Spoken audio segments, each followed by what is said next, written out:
Let's start off with what we call bottom-up training. All right, bottom-up training. What is that? Well, we start at the bottom. This is where we'll talk a little bit about barefoot movement and how much of a big deal it really is. When you take off the shoes, here's what happens. You stimulate the plantar skin, which is 80% dense with small nerve sensory receptors and mechanoreceptors. These nerves and the plantar skin are directly connected to the central nervous system and to the brain. All right, so barefoot movement, barefoot training wakes up and pre-activates the nervous system and the brain.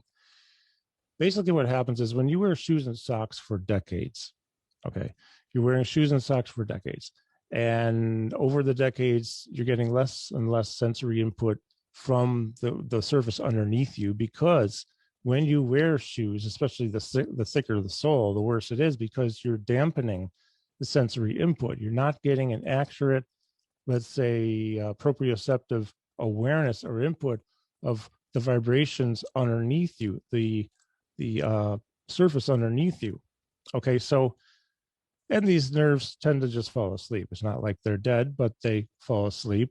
And so you don't have as much input even when you take your shoes off right away. But if you take your shoes and socks off and start moving around, sometimes after just a couple of minutes, you have woken up a lot of those sleepy nerves and you start to feel more.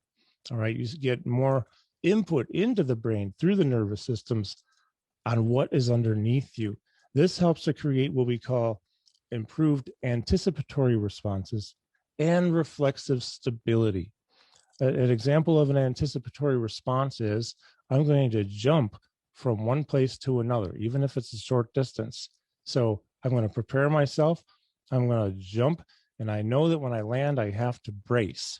That's an example of anticipatory response. That's one example.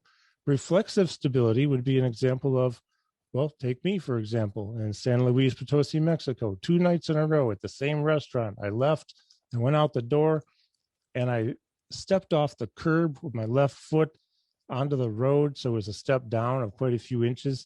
And you know what? I almost fell down both nights, but I didn't fall down because my reflexes were good enough to stabilize me. So we want to establish and improve, let's say, reflexive stability and anticipatory responses. So barefoot can help us to do this. A barefoot is a big deal. And also the palm skin on your palms, that is highly populated with small nerve endings, sensory and mechanoreceptors.